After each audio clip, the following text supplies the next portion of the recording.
evening. We're going to get started.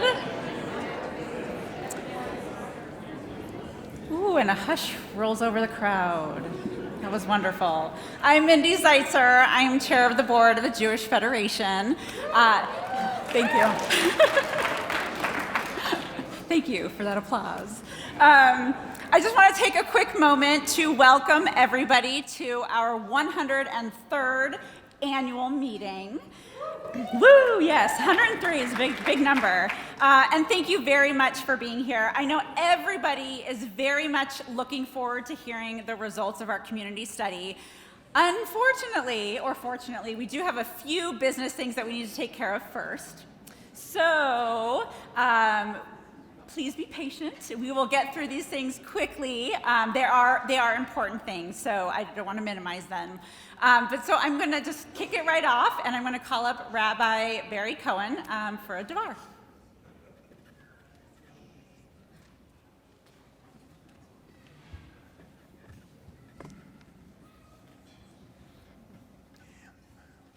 We as a community stand at a pivot point that is going to determine the nature of who we are for years to come.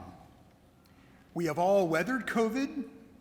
We've navigated its primary threats, its stresses and strains, and we continue to adapt to its collateral damage upon our physical or psychological health, our economics, our politics, our sense of community, and our interpersonal and organizational relationships. During these past years, we've learned how to maximize precious resources, our time, our talent, our energy, our finances, and our experience. In the midst of these challenging times and looking ahead to the exciting potential aftermaths, we must have a sense of vision. So let's turn to Proverbs chapter 29, verse 18. For lack of vision, a people lose restraint, but happy are they who heed instruction. Let me say that again. For lack of vision, a people lose restraint, but happy are they who heed instruction. What does this mean by restraint? Well, Proverbs is teaching us to be under control, to set clear limits.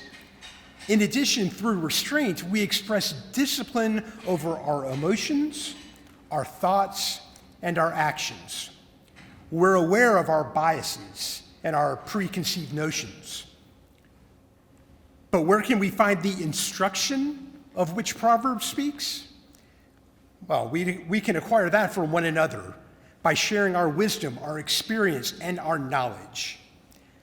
But we can also acquire instruction through the 2022-2023 Greater Portland Jewish Demographic Study.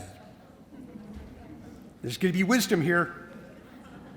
How we review and discuss and mine the results of this study will offer us precious vision. As we do so, we need to be aware of our blind spots, our preconceived ideas, and our biases.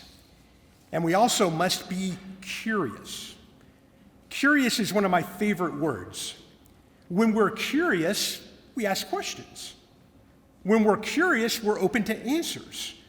And curiosity leads us from answers to more questions, and then it keeps feeding back on and on and on. But it's not just process. Process lead to results. And as this process happens, and as we go into results, we may need to pivot if necessary to revise our hopes, our goals, our expectations, and our dreams of who we want to be. This combination of curiosity, restraint, and instruction creates a unique vision. And this vision feeds back on itself. As Proverbs instructs, through vision, we can maintain restraint. Through vision, we can determine and follow instructions that transform that vision into a reality. We have an opportunity to create a reality where our community is healthy, secure, safe, and vibrant. A community open to rich diversity and all kinds of expressions. A community that is welcoming and adaptive and hospitable. A community that looks out for one another. A community where we gather, we learn, we celebrate, and we may mourn. A community where we heal and where we thrive. And as Proverbs instructs, we can create a community filled with happiness for us all. Can you hear what so and so may this be? Amen.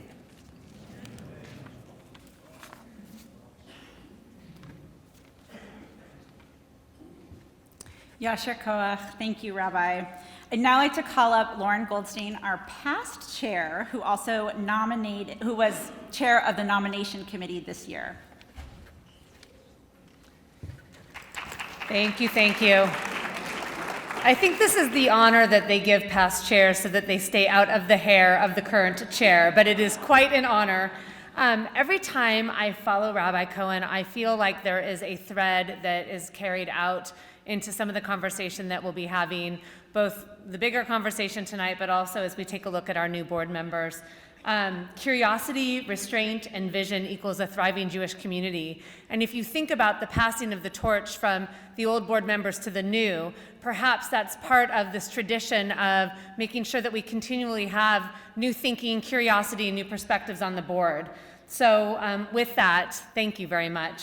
Yes, I did have the honor of chairing the nominating committee, and I was also able to work with a very talented team, including Caron, who's in the professional part of the Jewish Federation, Nadine Gartner, if you're here, just put your hand up so we can say thank you, Hank Kaplan, and Eliana Temkin. And the three of us together had this wonderful, or the four of us together had this wonderful opportunity of, it was almost like a matrix, taking a look at the talent that we had on the board today, the talent that would be transitioning off the board, and the opportunity of the community. And you can imagine it is like a Jenga or rubric where we're trying to make sure that we have representation from the East and the West, from gender, from profession, from every different facet you can imagine. And it isn't a huge board, so it is actually a really exciting and challenging task. But before we reveal the three new board members, I want to, on behalf of the entire Jewish Federation board, thank very, very much our 5 outgoing board members for their many years of dedicated and thoughtful service. Each of them gave their talent to make our community better. They were curious, they showed restraint, and they definitely brought a lot of vision. So can you each please stand up? There will be a lovely tzedakah box that you each receive as a thank you for your service. And we can clap after each just because I know that feels good. But I'll start with Emily Benoit.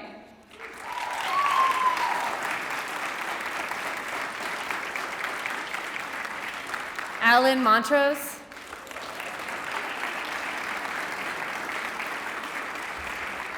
Nicole Sachs. Eliana Temkin. Thank you. And one of my dearest and oldest friends, in addition to her being a board member, Ronnie Malka.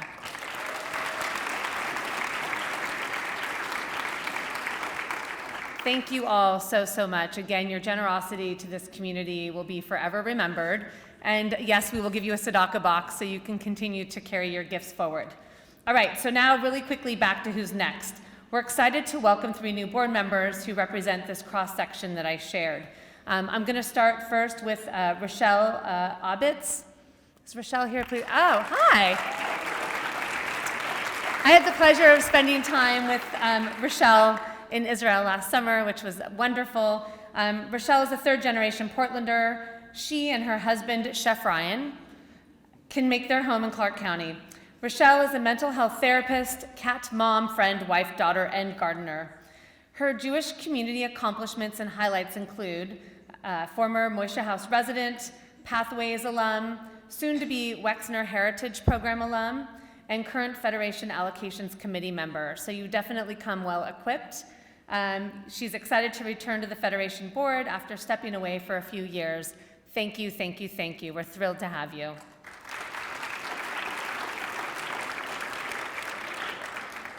Next is a wonderful woman who I actually just met this evening, Diane Rankin. Diane, can you stand?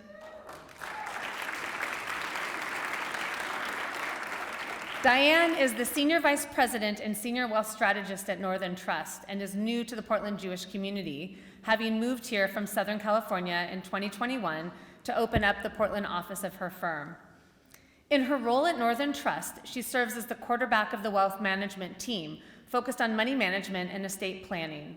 So you can imagine that her 30 years of collective experience, including 23 at Fidelity, ensures that she can add a lot of expertise to our board and our community. I can't imagine how that experience might lend some expertise, but I'm being facetious. It will be incredible. Thank you.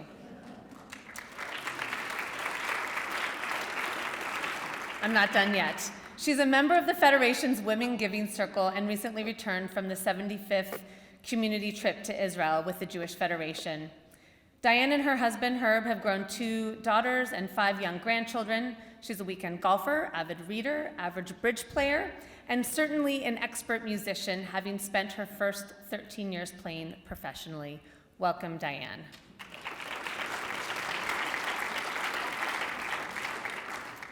And last but not least is Simon Gottheiner, who I am not finding. Okay, Simon, please stand up. I now have found you on my sheet. Where are you? There you are.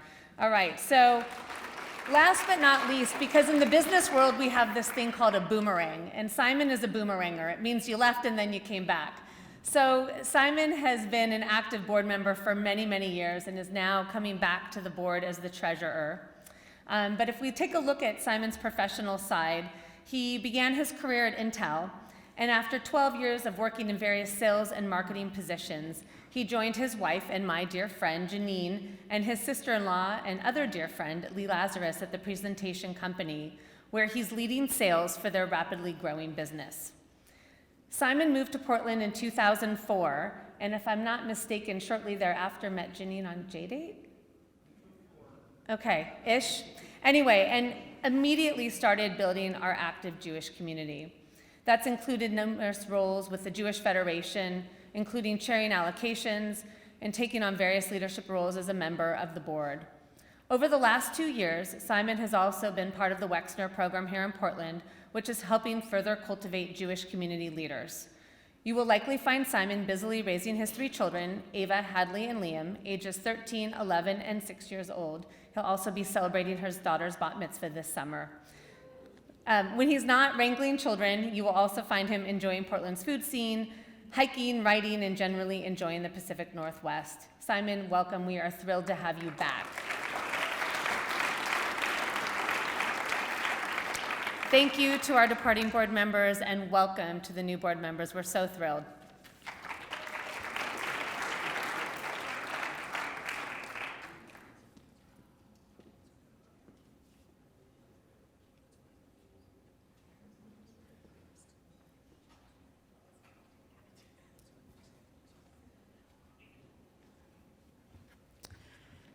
We have to do a quick vote. So all in favor, see Lauren, past chair, she messed it all up.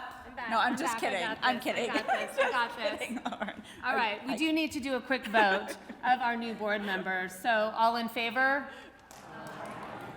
All right, we're good to go. Welcome. Thank you, Lauren.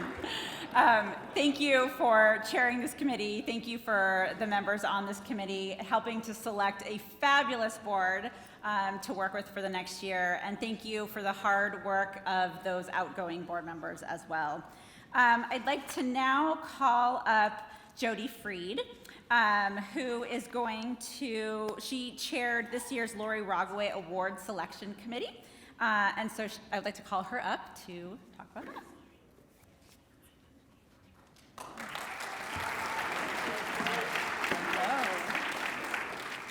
Hello, everyone. Thank you. Take a look around the room. Among you sit some very special people, our Jewish community professionals who work day in and day out to keep our Portland Jewish community going strong. The Lori Rogoway Outstanding Jewish Professional Award is now in its ninth year and recognizes a Jewish professional leader who demonstrates outstanding professional work and a commitment to the field of Jewish professional leadership. This professional supports the vibrancy of our community, understands the issues facing our community, approaches her work in a creative way, and is a team player. The recipient receives an $1,800 stipend toward professional development of their choice. This award was inspired by Lori Rogoway, longtime Jewish community professional. Lori, can you please stand up? There she is. This year, we had 4 strong nominations, a true testimony to our community's cadre of dedicated, passionate professionals.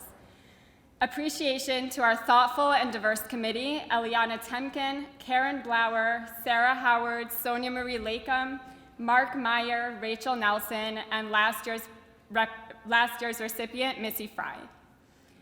The committee was in awe of each and every nominee for their inspired and thoughtful contributions to our Portland community. While we're fortunate to have so many qualified professionals who deserve recognition, we can only recognize and award one. It's always a difficult process. The 2023 recipient of the Lori Rogoway Professional Leadership Award is Alicia Babstein.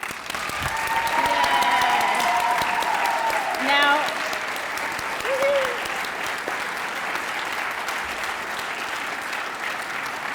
some of you may know Alicia, and others may know her well, but I bet that some of you are thinking, who is Alicia Babstein? That's what was going through my head before I read her application. So if you're wondering the same thing, it's probably because she works behind the scenes as an archivist at OJMCHE, the Oregon Jewish Museum and Center for Holocaust Education, where she assembles exhibits, ensures the integrity and preservation of the archival collections, and continues to play a crucial role in the development of the museum's oral history program to keep our stories alive. She has been with the museum for 8 years and has built off of her professional experience to impact communities beyond just our own, as a board member of Northwest Archivists, Inc. and the Council of American Jewish Museums. Alicia received her bachelor's degrees from the University of Oregon, go Ducks, and her master's of library and informational science archival management from the University of Wisconsin-Milwaukee. Alicia is described by her coworkers as the colleague that everyone wants to work with, and with an infectious positivity that encourages museum staff, volunteers, and the community to seek solutions. She has an open mind, always willing to learn and listen to differing viewpoints, and eager to compromise and seek consensus. Her range of abilities is irreplaceable. Alicia is seen as a nationally respected museum professional and one who forms a breadth of relationships and deep connections. At a time when history is fading quickly and people yearn increasingly for information about their roots, their family, and heritage, Alicia is the model museum professional, an archivist who we need to support the stories of our Jewish community and to preserve the history of Jewish Portland. Mazel tov, Alicia. Come on up. And we have this beautiful plaque for Alicia today.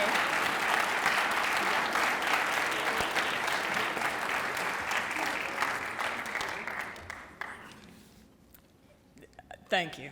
That's all I have to say. I love my job. I love the work that I do. I love this community. I've felt at home here since I got here in 2012. I couldn't do it without the folks at the museum. Anne and Judy, you all know them very well. They are my dearest friends and colleagues and mentors. And thank you all for trusting me with your family and organizational materials. I promise I can keep secrets really well.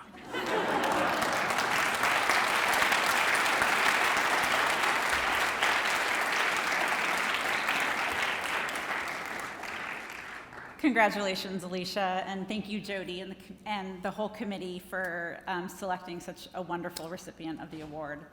I'd like to just take a few moments now to do a brief year in review to highlight some of the incredible work that Jewish Federation has done and helped to accomplish this past year. So you'll see behind me on the slides just a few, I have to stay in front of the microphone, a few things just to highlight some of the incredible work. So we're going to start with the Centennial Gala. Yes, big, huge woo. Thank you. This past October, the Jewish Federation welcomed over 400 attendees from a cross-section of our community with people from all ages to celebrate our centennial year as Federation, as a community, although really it was 102nd year because of that whole COVID thing that happened. But this was the first really large gathering of the whole community as we really started to emerge from COVID and start to feel comfortable in crowds. The energy in the room was truly palpable. It was an incredible night of community, of honoring our spirit of resilience, and our support of the Jewish Federation's annual campaign. It was an amazing way to honor and celebrate our community. Unfortunately, this past year, we've had to address anti-Semitism in a huge way.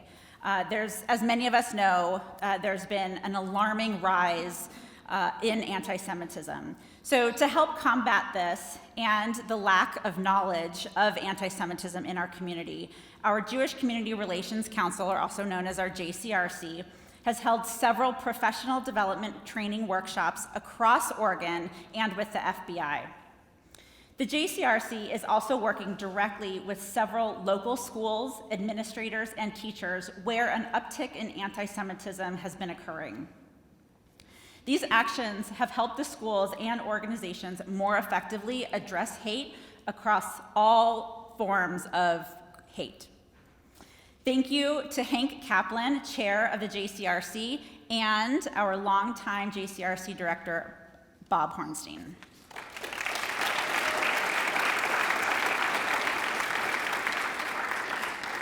Our members of the JCRC have also been helping to build relations between our faith communities in Portland. One example includes meetings between the Jewish community and the Hindu community, which started with 4 weekly sessions followed by what are now monthly meetings. These meetings have included deep discussions on differences between our two religions, as well as book discussions, learning about each other's histories and cultures. Thank you to this wonderful group and for Rachel Nelson's leadership role in making this happen.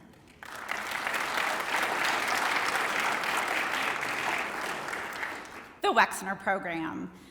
The 2-year Wexner Heritage Leadership Program will be concluding just next week, I believe.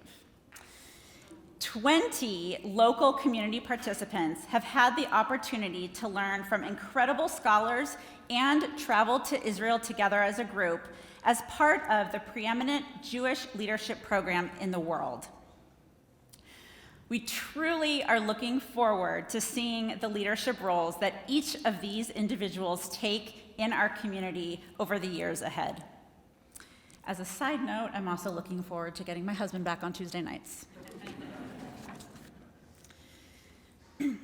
You'll probably recall that a year ago, February 2022, the war in Ukraine began.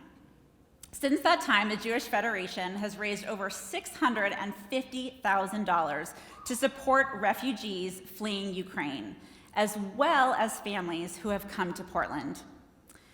Currently, the Portland community is supporting 9 families, including the Levitt family who's pictured here.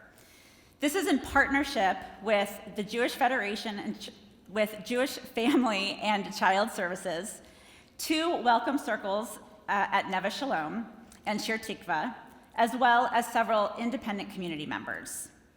Some of the support these families receive include rent, utilities, spending money, new cell phones, laptops, and in some cases, car insurance. Really needed items and things. Of course, I have to mention the Community Israel trip.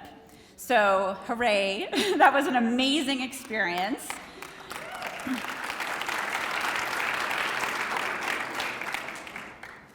After this trip was sadly delayed in 2020, we were so delighted that it finally took off.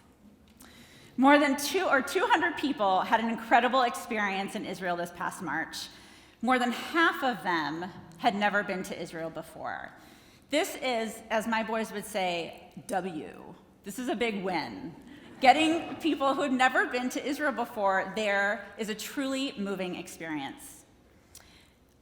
There were many incredible experiences that were had while we were there. Some of the highlights include the Abraham's tent experience in the desert, of course, the Old City of Jerusalem, Masada, and the Dead Sea, a very fun dance boat party on the Sea of Galilee, an incredibly moving B'nai Mitzvah ceremony for teens and adults at the Kotel, or the Western Wall, and even 2 wedding engagements.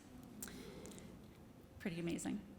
But best of all, everyone left with new friends and a greater connection to the state of Israel and to our community. This has all continued since our return. And spinning off the success of our trip in March, we're very excited to announce that we are going to be developing a community family mission to Israel for 180 participants in August of 2024. Yay!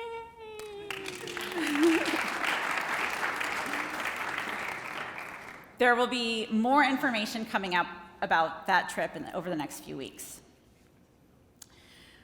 We are delighted to announce that in total this year, we're able to allocate 3% more to 17 local agencies, ranging from caring for our elders and other vulnerable populations, to educating our youth, advancing social justice, and celebrating Jewish culture. Yes.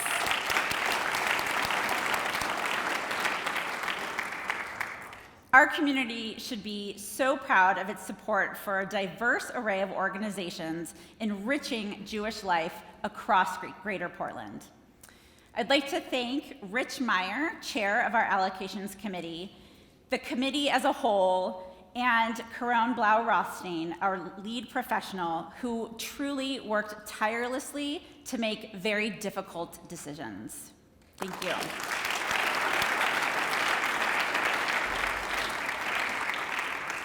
We also are providing funds to 10 special projects in Israel, ranging from support for Ukrainian refugee teenagers who went to Israel, a sexual assault crisis center, and LGBTQ+ youth, amongst others.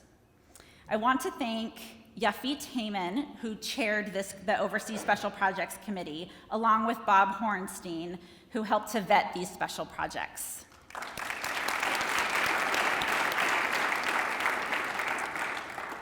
I would also like to call attention to the many other programs and organizations Federation has supported throughout the year, some of which are displayed on the slide. But there are more details coming out about all of those programs in the Jewish Federation's annual report that will come out later this summer. And I hope that everybody takes a few moments to look through that to really understand the important work the Federation does. To do all of this incredible work of the Jewish Federation and to make these allocations to organizations in our community and overseas requires the generosity of our community to the Federation's annual campaign. Thank you to all of you, each of you, and the thousands of donors who support our efforts. This year, I am pleased to share that our annual campaign raised in excess of $3.8 million.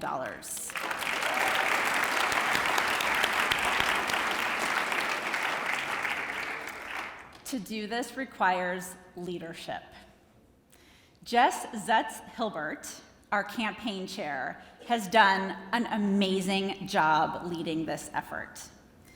Even with her professional job, her family, the Wexner program, and National Guard commitments, Jess has been there every step of the way, helping to lead the campaign with our Chief Development Officer, Wendy Kahn, at her side. Yeah, big enough.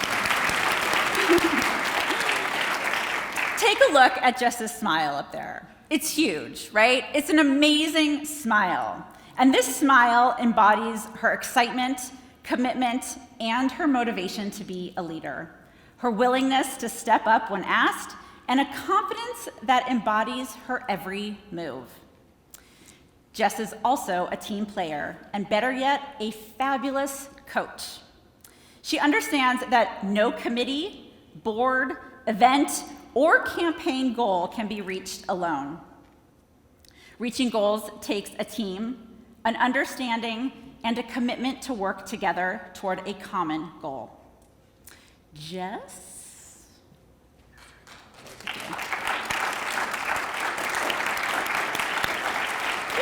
Yes.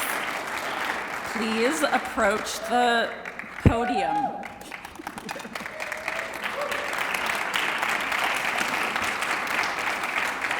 We have this beautiful gift for you to say thank you.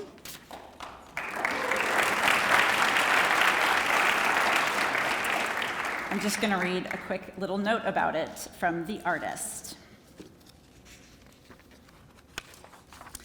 This plate was created by Eddie Schulman and was commissioned for you in appreciation for your work, an expression of gratitude on behalf of your Jewish community. Eitz Chaim, the tree of life, is symbolic in so many ways, in so many things. Traditionally, it is a metaphor for Torah and also for knowledge and wisdom. In mystical Judaism, the tree of life demonstrates the essence of God as best we can understand, and the manner in which the world was created. This glass plate was inspired by a quote from the book of Proverbs, referring to the Torah, where it begins, Eitz Chaim hi l'machazikim ba. It is a tree of life for those who hold fast to it, and those who uphold it are happy. Her ways are a pleasant path, and all of these ways are of peace. The Jewish Federation of Greater Portland has deep roots in our community, roots that nourish Jewish life, enrich our community, and keep Jewish culture strong in Portland and around the world. You have helped strengthen that mission through your efforts, and we are grateful.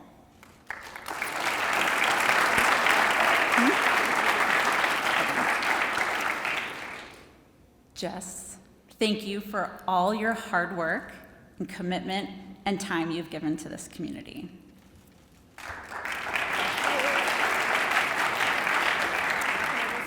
Yes, you're released. I also want to thank, again, each and every one of you in this room tonight who have helped all of these programs for the Jewish Federation and in our community as a whole come to fruition to make our community amazing. I will now turn our program over to our CEO, Mark Blattner.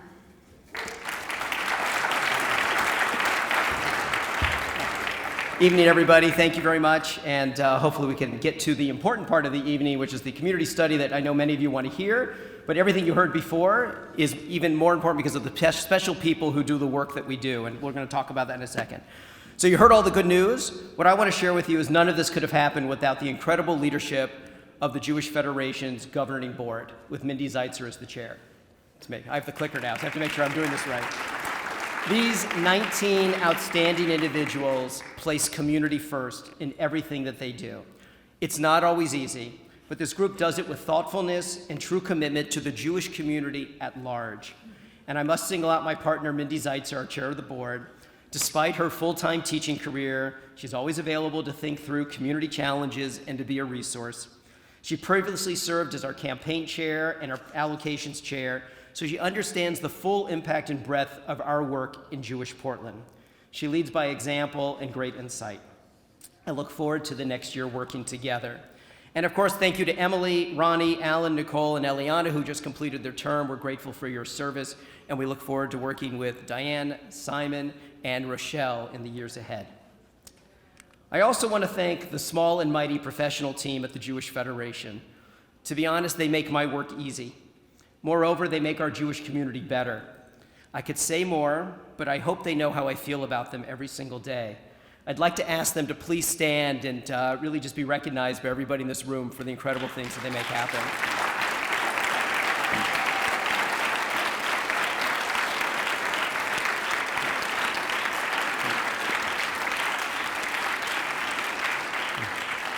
Finally, to all the volunteer leaders and professional teams in every Jewish organization in town, our rabbis, our cantors, and so many more, our community would not be what it is today without your passion and efforts.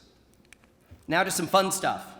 The Jewish Federation is proud to administer the Sussman Fund, which was established in 1981 by Lillian and Gilbert Sussman to provide grants to Jewish students from the Metro Portland area toward their higher education. In keeping with the founder's wishes, students pursuing undergraduate degrees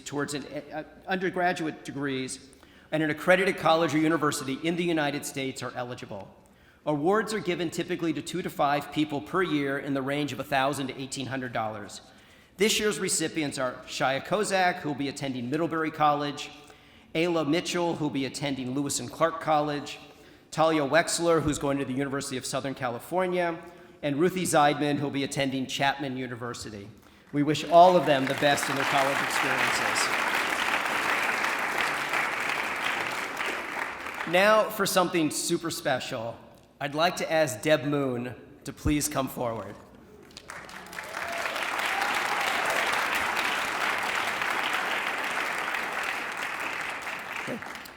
I have to thank Alicia Babstein, our Rogaway Award winner, for this slide, because you will see on this side the original article in December 1st, 1982, announcing Deb's arrival at the Jewish Review. Okay? So, for 31 years, Deb Moon has worked for the Jewish Review and Oregon Jewish Life magazine, bringing information and stories about our community to the masses. I am confident in that time she has attended more Jewish events than anyone and possibly knows more about the Jewish community than anyone. Deb is just retired from her role as the editor of the Jewish Review, and we wish her and Casey only great enjoyment and fulfillment in the years ahead. So on behalf of the community, we have 2 things that we have to do tonight for you. Number 1 is you're going to see over there a whiteboard that says Mazel Tov.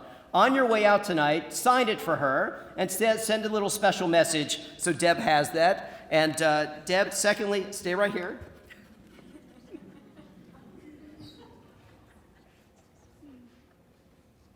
This you can hold. Don't break it. Okay. First, we approached Eddie Schulman to do some work for us.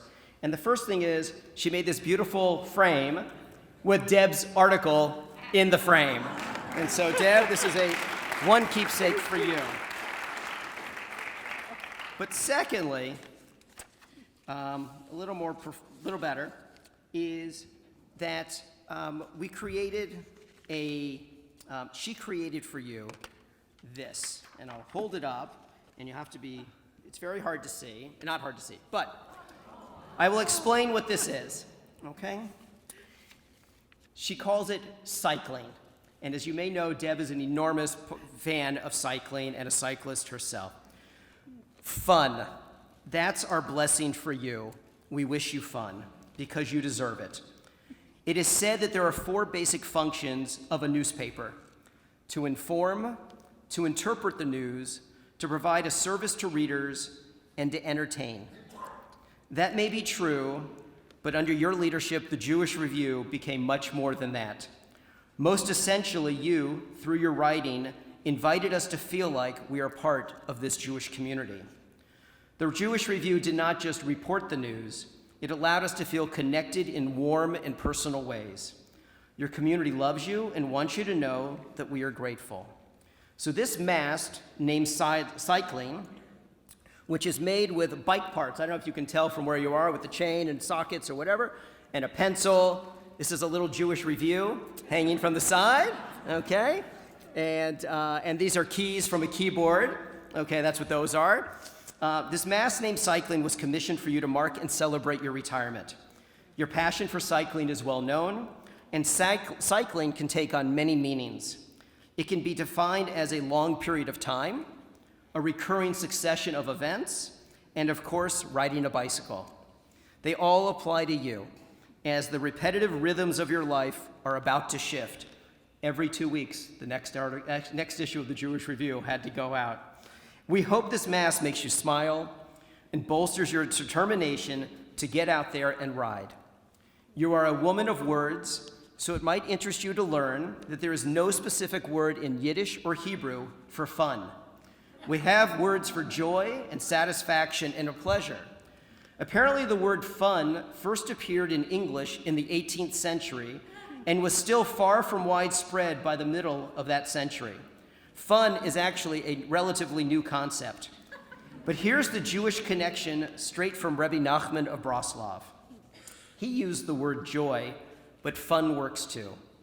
Remember, joy is not merely incidental to your spiritual quest, it is vital. Nothing is as liberating as joy. It frees the mind and fills it with tranquility. And finding true joy is the hardest of all spiritual tasks. If the only way to make yourself happy is by doing something silly, then do it. These teachings are our blessing for you, and thank you for all you've given to us in this community.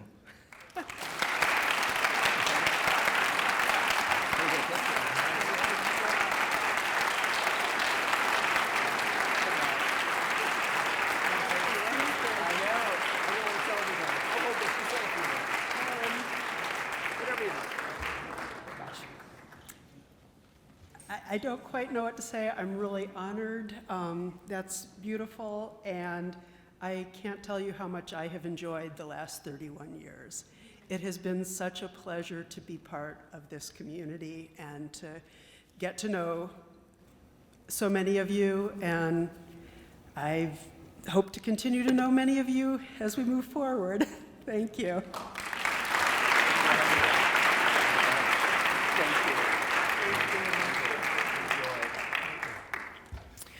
Okay.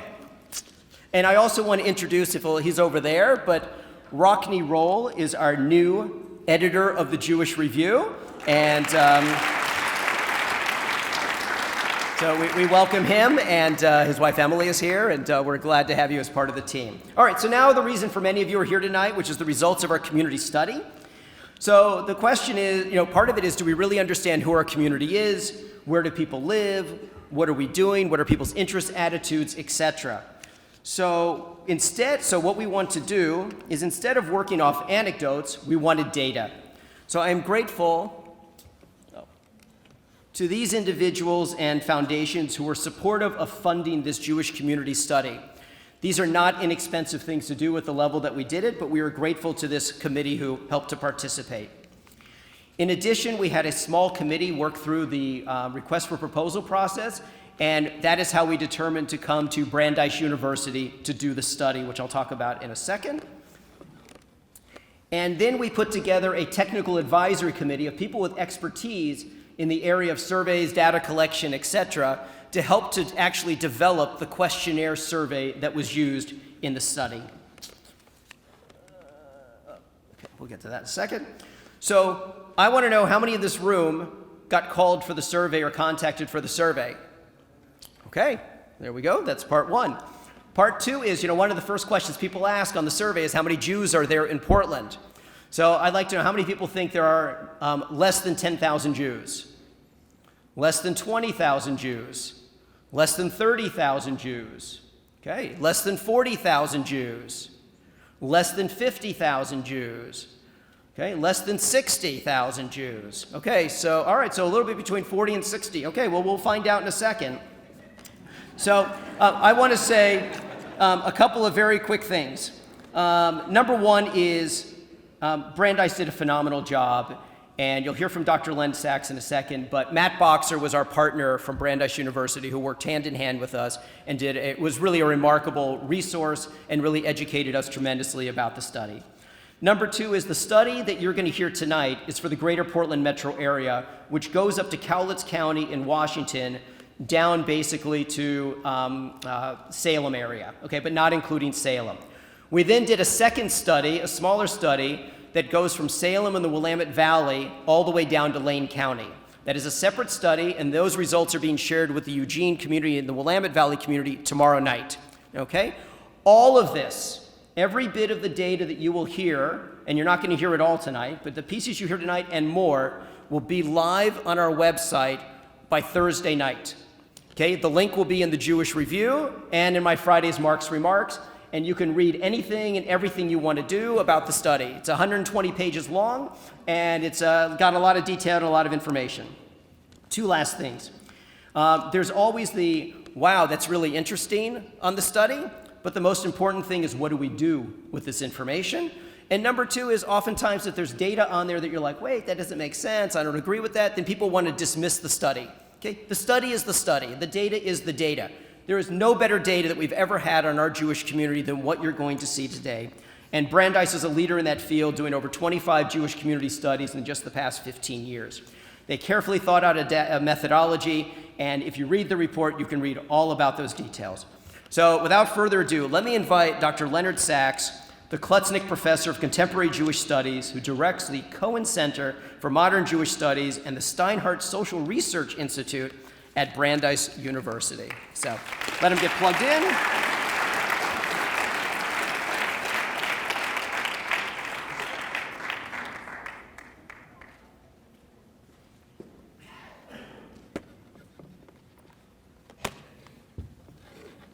Thank you, Mark. Thank you all for being here. Thank you to the community. Thank you all, those of you who completed the survey.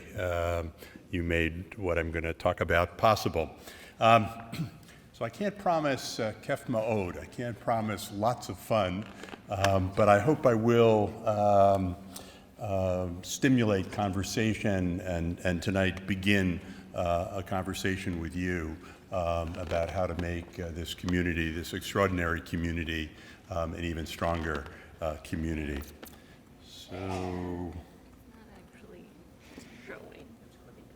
not actually showing. Yeah, click on the.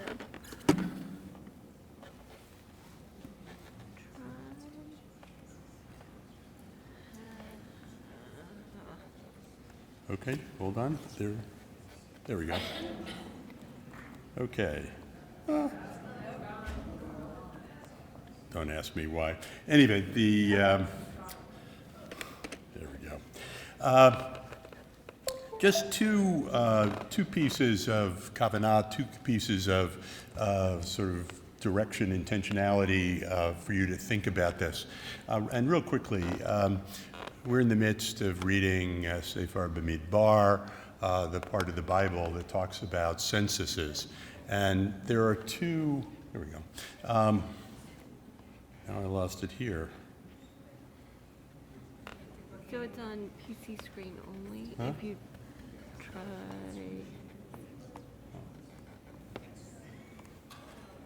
No. There we should go. What? Except, Does that do it? yes, but then you're still showing up. It'll go away.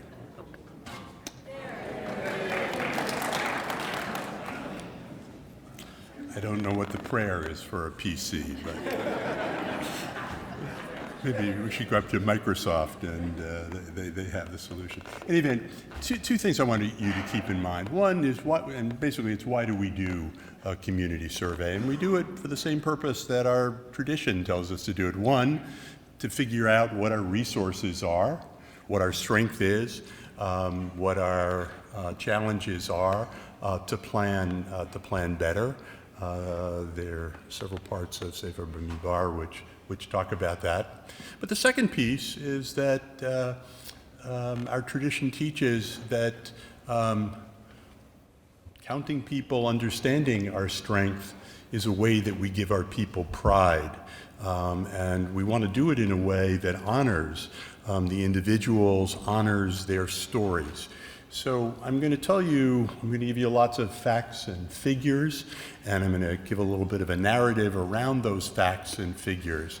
But what we really should be thinking about is how can we use that to make this a better, a stronger community. So here are some of the goals. Our goals were to create a portrait of the contemporary Jewish community, to facilitate strategic planning. We do what we call accurate and actionable findings. We try to create studies that have reliable data, but also data that's not just of interest to academics, that the community can use. And I'm here in part to begin a process with you of thinking about how you use what we know about the community to make it stronger. Won't spend a lot of time talking about our methods, and there we go. But doing one of these studies is really complicated.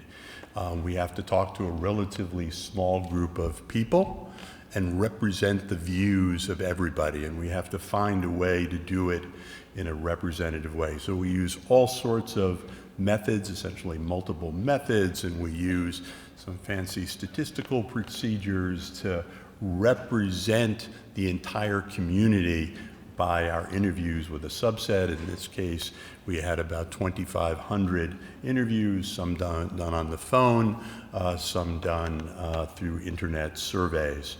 And then we try to put it together. That last line about multivariate analysis means that what we were interested in were discovering the diverse patterns of engagement, the diverse ways in which members of this community interact with their Jewish identities, enact their Jewish identities, and again, to develop it in a way that the community can use for planning. So, to start with the size of the community. So those of you who raised your hands at the end, you were closer to the truth. Now, this is science. This is the best that science has to offer, circa the present year. And one of the ways that I can come to you and say with some confidence that I think your community has grown and your community is of substantial size, is that we look for validating evidence. And I'll just give you one piece of that validating evidence. So we found that there are 56,600 Jews in the community, living in 31,100 households, and then there are approximately 75,000 individuals who live in Jewish households. We're using standard definitions. This is essentially the definition used by Pew, used by communities throughout the United States and actually throughout the world, and it doesn't really represent a change in definition. So the number is not the result of any change. The result is a result of what's happening on the ground. And I'll give you one brief insight into this, and it was one of the things that we did late in the study to try to see if there was validating information. And one of the things that we learned is that between 2010 and 2021, according to the census, the United States Census it's called the American Community Survey. This community, the greater Portland area, had an increase of 50% in adults who have a college education. That's an enormous change in the space of a little bit more than a decade. And the one distinctive characteristic that Jews have in comparison to other groups in American society is that, I don't know, perhaps we're overeducated. We have higher levels of education. We have double the number of adults who have college degrees or greater than the typical average American. And so what's happened, and it looks like the trough was near the bottom in Oregon and in Portland in particular was in 2009, just before your last study, and it's been continuing even through COVID. The population has increased in this area. It's moved around. Not as many people, perhaps, for obvious reasons, live in the center city, but people live in this community. And so the community has grown. And we see it in the study because so many of the people who we interviewed are relatively recent, are essentially newcomers to this area. So this presents for you an enormous opportunity. Now it's associated with something that, and you can see the numbers here, the numbers of adults, and I'll talk a little bit in more detail in a few minutes about the children. The second piece of it, so you have a large number of people, but at the same time, as you will see, and I'm going to tell you in advance the story that's going to get laid out here, you have relatively low levels of institutional engagement. And you can think about it if you so desire as a negative, as a problem, as an issue. I'm going to characterize it for you as an opportunity. You have a relatively low level of engagement. You have a young population. You have people who are geographically dispersed, who are recent arrivals here, maybe just starting out, creating their own families. That's an enormous, enormous opportunity. And we'll talk about some of those possibilities. And at the end, I'll try to give you my summary of some of the things you might think about doing. So where do people live? This is the big view map. Each dot, it represents around 50 households. You can see the distribution in the different areas. I'll zero in on Portland at the center of this, and so you've got about 25%, a quarter of the households in northeast Portland, and you've got the western suburbs with another large group, but a fair amount of dispersal. And one of the issues will be what's the overlay between where your Jewish institutions and programs are and where your population is. Age-wise, you look like other communities. You look like Portland, but compared to the rest of U.S. Jewry, somewhat younger and a larger number of people, in particular in the 18 to 34-year-old group. In terms of children, in households where there's an adult Jew, that's our definition of a Jewish household, you've got over 15,000 children. There are 11,500 who, according to the usual definitions that are used, based on the description of their parents about how the children are being raised, are being raised Jewishly. Few of them are being raised Jewish in another religion, most Jewish alone. But you've got close to 4,000 children in Jewish households who are, at least according to their parents, not being raised at all Jewish. Related, not surprisingly, to what has been called intermarriage. And what you see here is that among the coupled individuals, and that includes people who are both formally married, as well as the people who are living together in a family situation, that constitutes almost 60% of the community. And what you see here is that there are many more intermarried families. We like to talk about it these days as one Jewish parent families than two Jewish parent families. Now, you may be surprised or shocked at the size of this difference. It's based on what I call the arithmetic of intermarriage, because it only takes one Jewish person in one Jewish parent household to form that household. It takes two Jewish parents in an in-married or two Jewish parent household. So you're going to have many more intermarried households.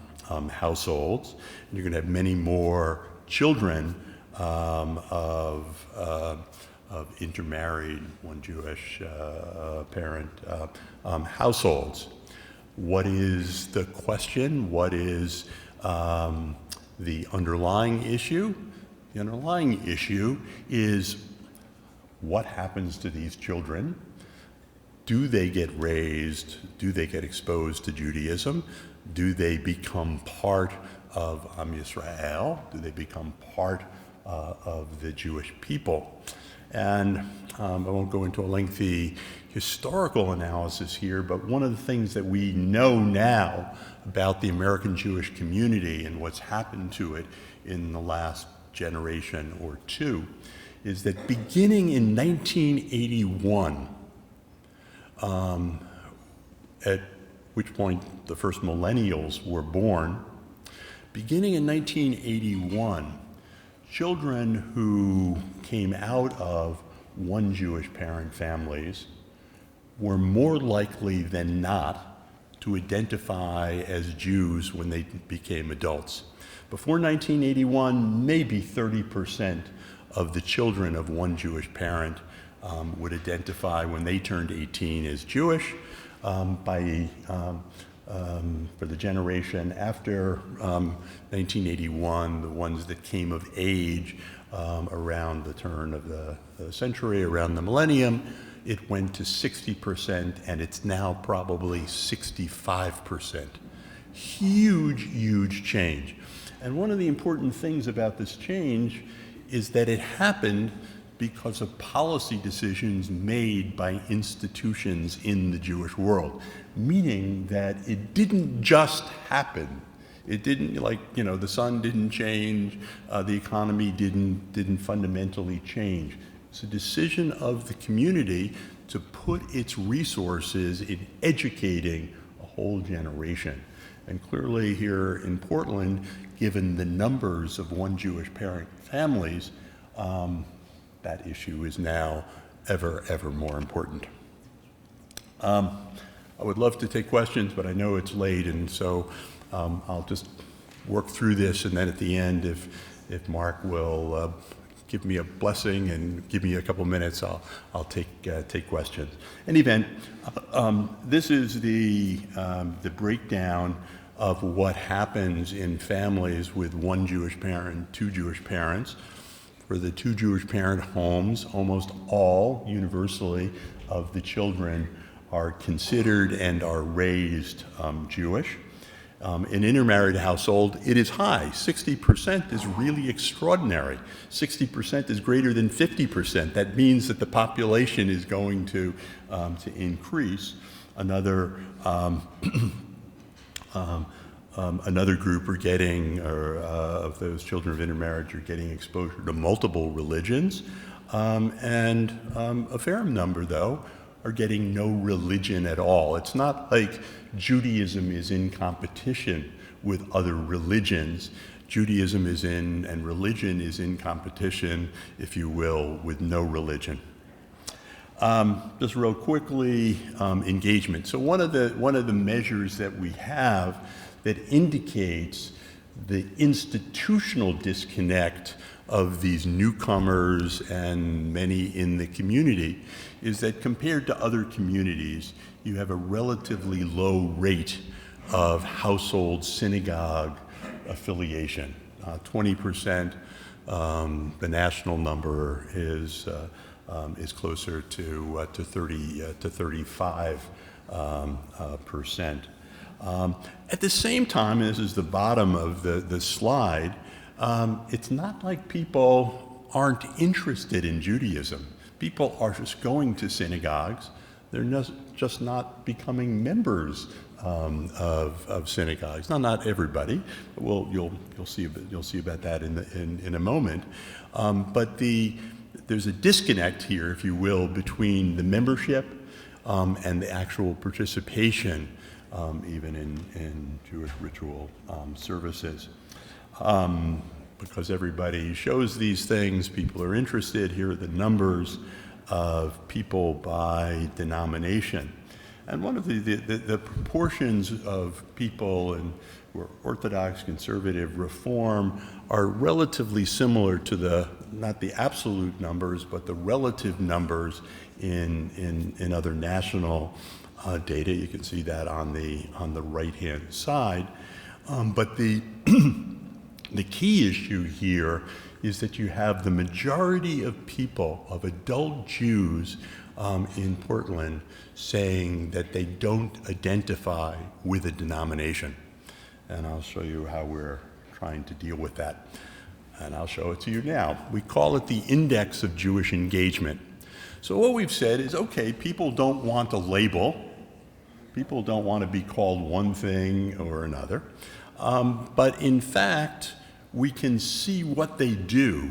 What are the pieces of their Jewish identity that they enact? What are the pieces that they don't enact? And are they different? And so we use some statistical techniques to come up with, we call it the Index of Jewish Engagement. And this is based on, and I'll show you the behaviors and what goes into this index in just a minute, but we end up with 5 groups. We call one the minimally involved group. Close to 30% had minimal involvement in all dimensions of Jewish life.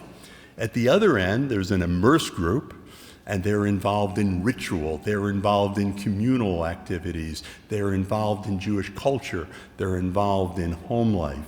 And then you have a group of people who are in between. And it's probably clearer when I show you the actual behaviors. So we look at holiday behaviors, ritual behaviors, organizational behaviors, and what we call individual behaviors. So we're not asking people, how Jewish do you feel? We're asking people how essentially they enact their Jewish identity, whatever that is. And you can see what's interesting here is that even the minimally involved group, they light Nerot on Hanukkah. They follow news about Israel, Abriut. They discuss Jewish topics. It's not like their Judaism is totally off the table, but obviously they don't look like the immersed, they don't look like the ritual Jews, they don't look like the communal Jews, and they don't even look like the cultural Jews. At the same time, understanding that the community is composed of different ways of being involved in Judaism, I talk about it as it opens a door or it opens a window for you to reach out and engage them. And here you saw the chart before about denominations. Here's the denominations by these what we call engagement groups. An interesting thing here is that the denomination really doesn't tell you what these people do. I think at one point in time in American Jewry, good friend Jonathan Sarna has written a whole book about this, that the denominational label, you told someone that you were a conservative Jew, a Masorti Jew, or a Reform Jew, etc., you sort of knew where they were, ritually, culturally, ideologically, etc. That's no longer the case. And what we're trying to do is to help you understand what these groups are.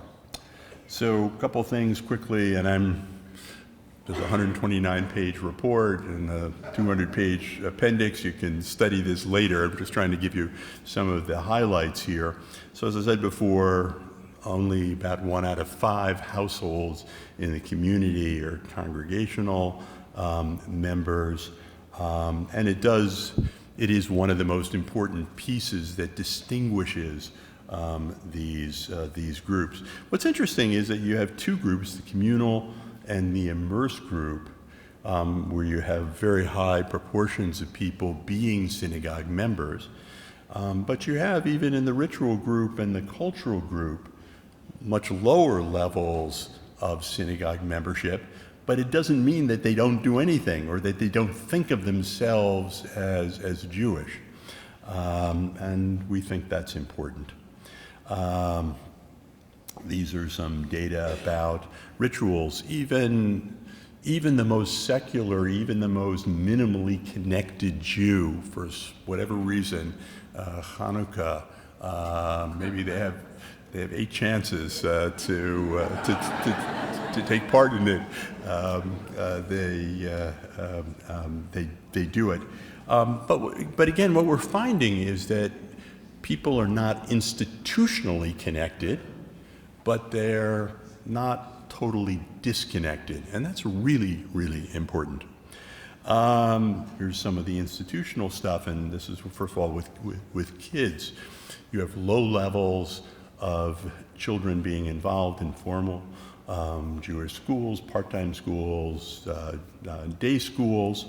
One of the most interesting developments that we've been looking at, not only here but across the country, is how the internet has allowed kids, young people, children, to learn, to even prepare for B'nai Mitzvah, but do it online with a tutor. It could be a tutor in Israel. It could be a tutor almost anywhere, but not do it as part of their, I'll call it a kehillah, a community here.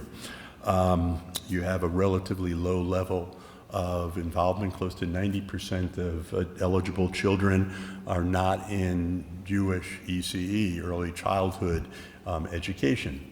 We could try Gewalt about that. We could say, oh, how terrible that is, but use my line again, it is an opportunity to do something about it.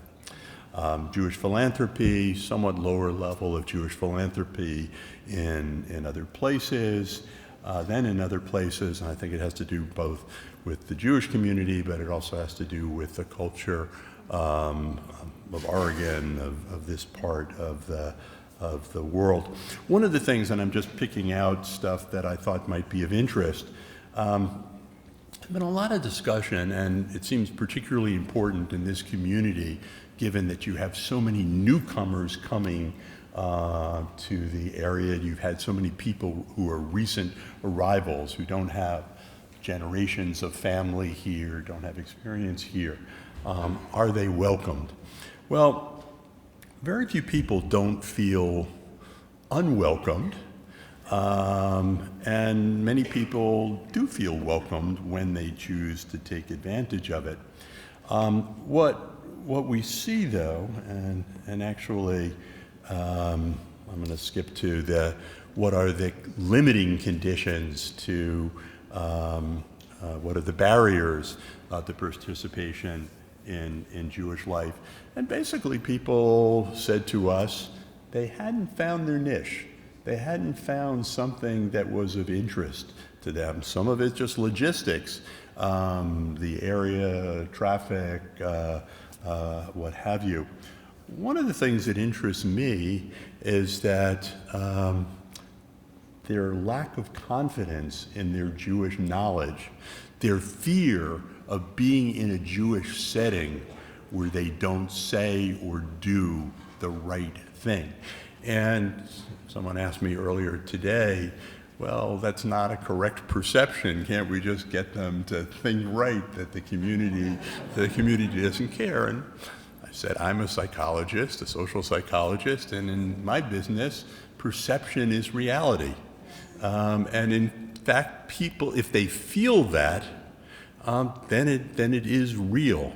And so we have to find ways to do that. And we had a long discussion earlier this afternoon of the ways in which the Jewish community around the country, around the world, has figured out some strategies to have low barriers for participation, where people don't have to have this feeling of being unprepared, of not knowing, etc. It's everything from Birthright to One Table to PJ Library. And I'm not just picking on, I should pick on examples across the board. Israel. Here it is.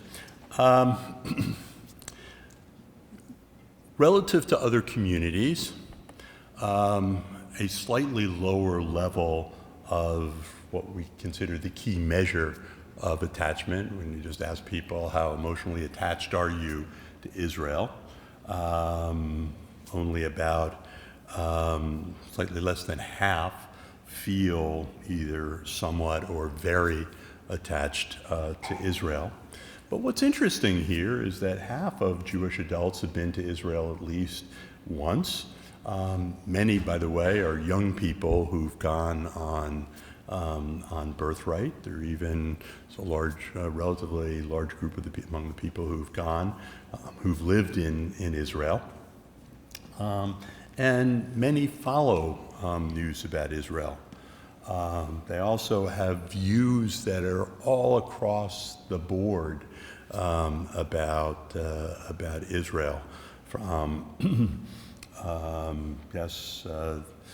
almost everyone thinks that Israel should be a democratic state, but the role that Israel plays in terms of caring about Israel being an essential part of being Jewish, or Israel living up to its values with respect to human rights, there's lots of disagreement.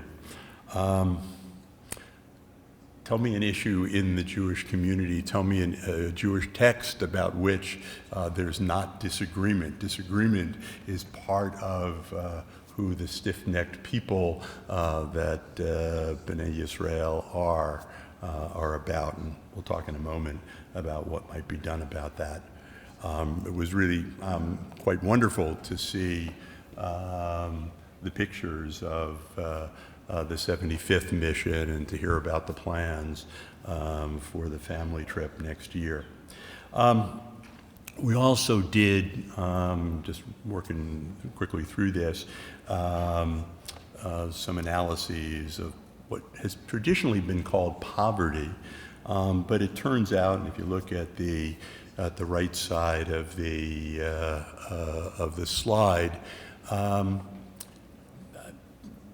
Jews today are not poor in the sense that they were at some point, like 100 years ago, 125 years ago, when many of our alphabet soup of Jewish organizations got created to support the new immigrants coming to this country. People are struggling. It sometimes means that they have what others would consider substantial wealth, good jobs, etc. But they remain one illness, a divorce, all sorts of problems, macroeconomic problems, away from not being able to maintain their standard of living. And I think that requires a different set of strategies. One of the other things I'll point to, and this is one of the things that has happened in the wake of COVID. COVID had its physical effects most prominently on those who were older. But COVID had an even more serious effect on the mental health of those who were younger. And we're now discovering a whole set of mental health issues. And when we look at families that are struggling and figuring out what to do, oftentimes it's not just physical illness, but it's mental illness or some chronic disease. So I wanted to end talking about, and I'm just throwing out data, but want to try to bring it together by saying to you that yes, this is a community that is large, clearly has enormous strengths. It's welcomed a whole new, I'll call it, generation of people into the community, but you're still in the process of figuring out how to make the Jewish community of Greater Portland be a meaningful place institutionally for these individuals. So, as part of this week's parashah, we're going to read Seder Dibrot. We're going to read the Ten Commandments, and some of us are going to talk about the concept of Na'aseh v'nishma, this idea that we act and then we listen. And what I want to suggest to you is that part of the Jewish response to any set of issues is not just to cogitate about the problem, not just to think deeply about the problem. Yes, we want to do that, but it's also to act. And it seems to me, in terms of education, in terms of how you deal with newcomers, how you support families in need, how you deal with the differences in views about Israel and the situation that Israel is faced, that there are multiple things, if you're willing to take the risks, that you can try to address this and strengthen the community that is really quite an extraordinary place. So I thank you for giving me the privilege, on behalf of Matt Boxer and our team at Brandeis, all that you've done to make it possible for us to work with you, and I hope this is the beginning of a productive set of conversations. So thank you.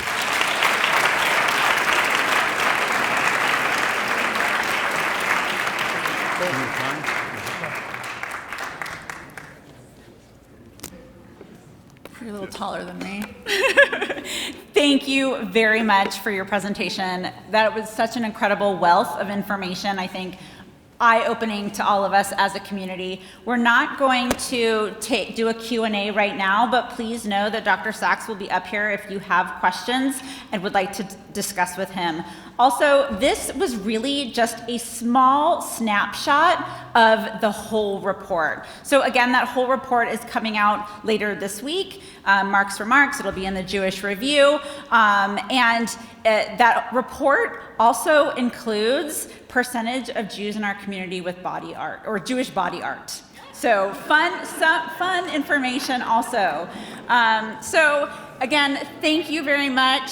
Thank you all for being here, and have a wonderful evening.